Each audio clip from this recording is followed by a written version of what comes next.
अस्सलामुअलैकुम, खुशामदीद एक नई वीडियो के साथ साइबर सेक वाले पर। तो आज हम बात करने वाले हैं ऑफेंसिव सिक्योरिटी की दुनिया के एक बहुत ही अहम बल्कि बुनियादी हथियार के बारे में, शेल्स। अब ये नाम सुनकर शायद लगे कि ये कोई आम सी टेक्निकल चीज़ है, लेकिन नहीं, ये असल में वो चाबी है, वो गेटवे है जो एक हैकर को किसी भी सिस्टम का मुकम्मल कंट्रोल दे सकती है। और देखें, ये समझना कि शेल्स क्या हैं और वो काम कैसे करती हैं, ये सिर्फ हैकर्स के लिए ज़रूरी नहीं, बल्कि पेनिट्रेशन टेस्टर्स और जो लोग सिस्टम्स को डिफेंड कर रहे हैं, उन सब के लिए बिल्कुल लाजमी है।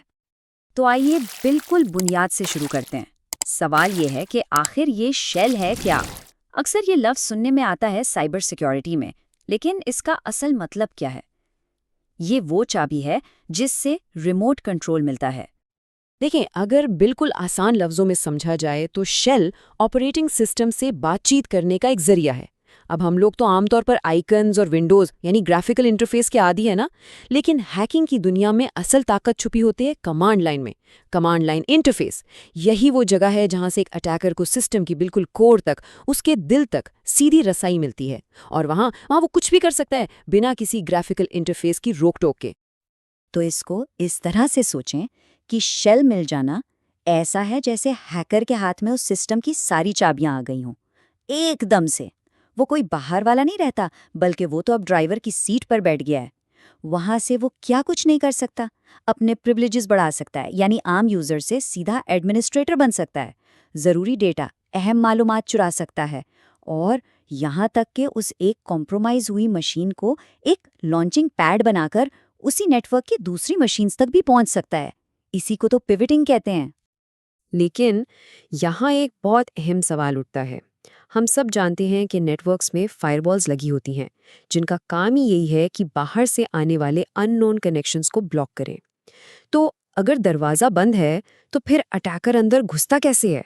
और बस यहीं से अटैकर्स की असल चालाकी शुरू होती है, और हमें पता चलता है कि शेल्स की अलग-अलग किस्में क्यों ज़रूरी हैं।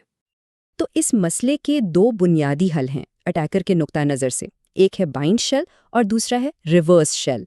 बाइंड शेल ये पुराना रिवायती तरीका है। इसमें अटैकर विक्टिम मशीन पर एक पोर्ट खुलवाता है और फिर सीधा उससे जाकर कनेक्ट हो जाता है, बिल्कुल ऐसे जैसे कोई अपने घर का दरवाज़ा खुला छोड़ दे और मेहमान का इंतज़ार करे। लेकिन रिवर्स शेल ये बहुत बहुत ही क्लेवर है।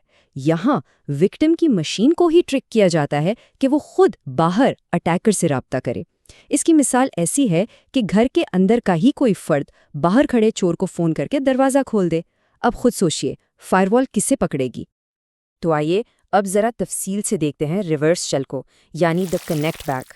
ये अटैकर्स का पसंदीदा तरीका क्यों है? आखिर इसमें ऐसी क्या खास बात है? इसका पूरा प्रोसेस 4 सिंपल स्टेप्स में होता है। देखें, सबसे पहले अटैकर अपनी मशीन पर एक लिसनर ऑन करके बैठ जाता है। समझें कि वो फ़ोन के पास इंतज़ार करा है कि कॉल आए। फिर किसी न किसी तरह वो विक्टिम की मशीन पर एक छोटा सा मलिशियस कोड, जिसे हम पेलोड कहते हैं, एग्जीक्यूट करवाता है। अब ये पेलोड विक्टिम की मशीन को मजबूर करता है कि वो कॉल बैक करे। किसे? अटैकर के लिसनर को। और जैसे ही वो कनेक्शन बनता है, बस काम हो गया। अटैकर के पास पूरा कंट्रोल आ जाता है। और इसमें सबसे बड़ी चालाकी क्या है? वो अक्सर पोर्ट 443 जैसी आम पोर्ट्स इस्तेमाल करते हैं, जो आम वेब ब्राउजिंग यानी HTTPS के लिए होती हैं। इससे फायरवॉल को लगता है कि ये तो बिल्कुल नॉर्मल ट्रैफिक है, और वो उसे गुजरने देती है। तो ये जो कॉल आती है, इसे कैच करने के लिए कुछ खास टूल्स इस्तेमाल होते हैं। इनमें सबसे मशहूर है नेटकैट या NC। इसे तो आप साइबर सिक्योरिटी का स्विस आर्मी नाइफ कह सकते हैं। छोटा सा टूल, लेकिन काम बड़े बड़े करता है। फिर एनकैट और सोकैट जैसे थोड़े एडवांस टूल्स भी हैं। इनमें इंक्रिप्शन जैसी चीज़ें भी होती हैं, जिससे कनेक्शन को छुपाना और भी आसान हो जाता है। अच्छा जी, तो ये तो थी रिवर्स शेल की कहानी। अब देखते हैं सिक्के का दूसरा रुख, यानी बाइंड शेल्स। इस सिनेरियो में, जैसा कि नाम से जाहिर है, विक्टिम मशीन खुद एक लिसनर बन जाती है और अटैकर के आने का इंतज़ार करती है। यहाँ प्रोसेस थोड़ा उल्टा है। पेलोड विक्टिम की मशीन पर चलता है और वहाँ एक पोर्ट खोल देता है, और उस पोर्ट पर एक कमांड शेल बाइंड कर देता है। समझे कि उसने एक दरवाज़ा खोलकर छोड़ दिया। फिर अटैकर सीधा उस खुले पोर्ट पर कनेक्ट कर लेता है। लेकिन सवाल ये है कि ये तरीका इतना आम क्यों नहीं है? वजह बिल्कुल साफ है। किसी भी सिस्टम पर अचानक से एक अनजान पोर्ट का खुल जाना, ये एक बहुत बड़ा रेड फ्लैग है। ये ऐसा है जैसे कोई शोर मचाकर कह रहा हो, मैं यहाँ हूँ। मॉडर्न सिक्योरिटी सिस्टम्स और फायरवॉल्स ऐसी हरकतों को फौरन पकड़ लेती हैं। और हाँ, एक और बड़ी रुकावट भी है, खास तौर पर लाइनक्स सिस्टम्स में। पोर्ट नंबर 1024 से नीचे की पोर्ट्स को प्रिविलेज्ड पोर्ट्स कहा जाता है। इनको इस्तेमाल करने के लिए आपको रूट यानी कि एडमिनिस्ट्रेटर लेवल के राइट्स चाहिए होते हैं। अब अटैकर जब पहली बार सिस्टम में घुसता है तो वह आमतौर पर एक नॉर्मल कमज़ोर यूज़र होता है, तो उसके लिए इन प्रिविलेज्ड पोर्ट्स तक पहुंचना करीबन नामुमकिन होता है। लेकिन फ़र्ज़ करें कि फ़ायरवॉल बहुत ही सख्त है, न बिन शेल काम कर रहा है, न रिवर्स शेल, कोई डायरेक्ट नेटवर्क कनेक्शन बन ही नहीं पा रहा।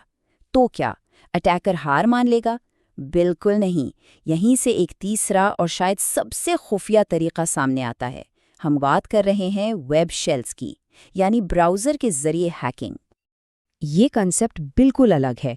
यहाँ अटैकर को किसी डायरेक्ट नेटवर्क कनेक्शन की ज़रूरत ही नहीं है। वो क्या करता है? वो एक मलिशियस स्क्रिप्ट, मसलन एक PHP या ASP फाइल, सीधा वेब सर्वर पर ही अपलोड कर देता है। अब अटैकर के लिए गेटवे वो सर्वर खुद बन गया है। वो तमाम कमांड्स आम वेब ट्रैफिक के भेस में ब्राउज़र के ज़रिए भेजता है और जवाब वसूल करता है। इसका तरीकाकार बहुत ही इंटरेस्टिंग है। अटैकर सबसे पहले वेबसाइट में फाइल अपलोड करने की कोई कमजोरी ढूंढता है। जैसे ही वो मिलती है, वो अपनी मिलिशियस स्क्रिप्ट फाइल जैसे shell.php अपलोड कर देता है। बस फिर वो आराम से अपने ब्राउज़र में उस फाइल का URL खोलता है और URL के आखिर में ही कमांड्स टाइप करना शुरू कर देता है। मिसाल के तौर पर QCMD = who am I। और इसे पकड़ना इतना मुश्किल क्यों है? क्योंकि सिक्योरिटी सिस्टम्स के लिए ये सब बिल्कुल नॉर्मल वेब ब्राउजिंग लगती है। कोई अलग कनेक्शन नहीं, कोई अनोखी पोर्ट नहीं, सब कुछ आम ट्रैफिक के शोर में गुम हो जाता है। तो हमने बाइंड शेल्स, रिवर्स शेल्स और यहाँ तक के वेब शेल्स को भी देख लिया, लेकिन अब आते हैं असल मुद्दे पर। आखिर इन सब चीज़ों को समझना इतना ज़रूरी क्यों है? इससे क्या फ़र्क पड़ता है? देखें, इसका जवाब दोनों तरफ से देखना पड़ता है। बात सिर्फ इतनी सी है कि इस मैदान के दो खिलाड़ी हैं, ऑफेंस और डिफेंस। ऑफेंसिव साइड के लिए यानी पेनिट्रेशन टेस्टर्स के लिए शेल हासिल करना ही सबसे बड़ा मकसद होता है। शेल मिल गया मतलब उन्होंने साबित कर दिया कि सिस्टम में कमजोरी है। दूसरी तरफ डिफेंसिव साइड के लिए इन शेल्स के काम करने का तरीका समझना ही डिफेंस की पहली लाइन है। आखिर अगर किसी को पता ही ना हो कि हमला दिखता कैसा है, तो वो उसे रोकेगा कैसे? ये तो नामुमकिन है। और ये बात इस कोट में बिल्कुल सही कही गई है। चोर को पकड़ने के लिए चोर की तरह सोचना पड़ता है। साइबर सिक्योरिटी में ये उसूल 100% लागू होता है। जब तक आप अटैकर के जहन को नहीं समझेंगे, उसके तरीकों को नहीं जानेंगे, आप एक मजबूत डिफेंस तैयार ही नहीं कर सकते।